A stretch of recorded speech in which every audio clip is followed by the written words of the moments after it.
안녕하세요. 페트 리뷰입니다. 고양이를 키우는 집사분들이 가끔 도를 넘는 경우가 있습니다. 아무것도 모르는 집사라고 해도 이런 행동은 정말 옳지 않습니다. 집사분들은 자신도 모르게 고양이에게 스트레스를 준 경험들이 있을 겁니다. 고양이가 간단히 불경함으로 끝나면 다행이지만 상황에 따라서는 고양이가 집사를 계속 피해 다닐 수도 있습니다. 자칫 잘못하면 같이 생활할 수 없을 정도로 일이 커질 수 있고 심한 경우에는 집사를 피해 다니거나 하악질 또는 물거나 핥히는 행동으로까지 이어지기도 합니다. 실제로 집사들의 사소한 행동들로 이런 사례들을 자주 볼 수가 있습니다. 이런 상황이 벌어진 이후 관계가 풀리지 않아 파양으로 이어지는 사례들도 종종 볼 수 있습니다. 이런 문제를 미리 예방하기 위해 준비했습니다.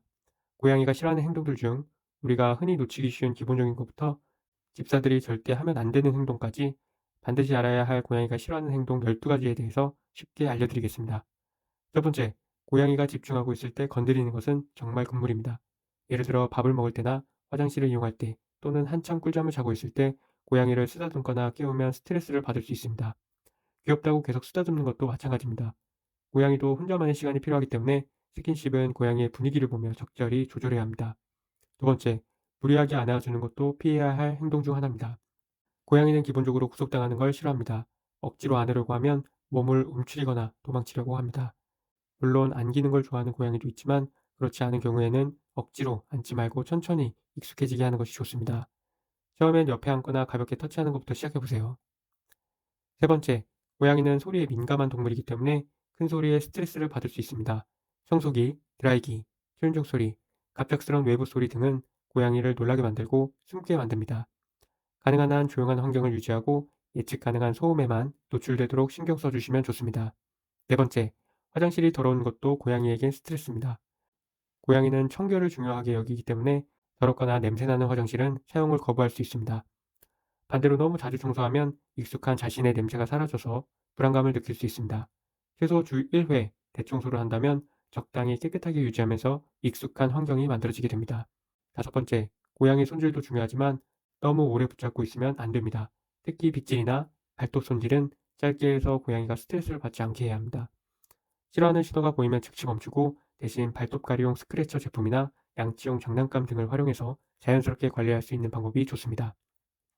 여섯 번째, 고양이에게 억지로 놀게 하는 것도 금물입니다. 특히 나이 든 고양이는 활발하게 움직이기가 어려우므로 무리한 활동은 피해야 합니다. 젊었을 땐 잘 올라가던 캣타워도 나이가 들면 부담스러울 수 있습니다. 고양이가 스스로 놀고 싶어 할 때 안전하게 놀 수 있도록 도와주는 것이 가장 좋습니다. 고양이가 스스로 놀고 싶어 할 때 하는 행동은 집사를 지그치 바라보거나 짧은 울음소리를 내거나 몸에다 부비적부비적 대는 것입니다. 이때 놀아주시는 것을 추천합니다.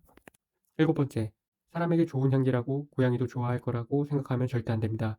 고양이는 향수, 방향제, 아로마 오일, 심지어 오렌지 향 같은 것이 치명적일 수 있습니다. 특히 감귤류에 들어있는 리모넨이라는 성분은 고양이에게 해롭다고 알려져 있습니다.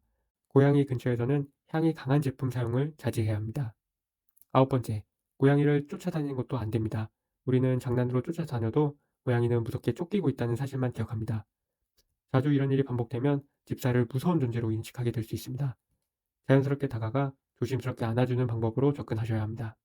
열 번째, 고양이에게 옷을 입히는 것도 대부분 경우에는 스트레스입니다. 귀엽다고 모자를 씌우거나 옷을 입히는 행동은 고양이에겐 불편하고 짜증나는 일이 됩니다. 필요한 상황이 아니라면 짧게 사진만 찍고 바로 벗겨주는 것이 좋습니다.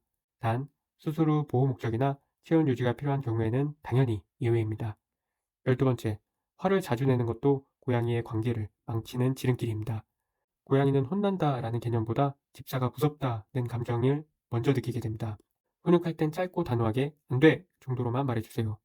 꾸준히 반복해서 습관을 고쳐야 할 고양이에게도 이런 훈육 방법은 스트레스를 덜 받게 됩니다. 이렇게 고양이가 싫어하는 행동 12가지를 말씀드려봤습니다. 우리가 좋다고 생각하는 행동이 고양이에겐 오히려 괴로움이 될 수 있다는 점 꼭 기억해주세요. 고양이는 말 대신 행동과 표정으로 감정을 표현합니다. 그 신호를 잘 읽고 섬세하게 반응한다면 고양이와의 관계는 훨씬 좋아질 것입니다. 오늘 내용이 유익했다면 구독과 좋아요 부탁드립니다. 그리고 마지막으로 여러분의 고양이는 어떤 행동을 싫어하나요? 댓글로 공유해주세요.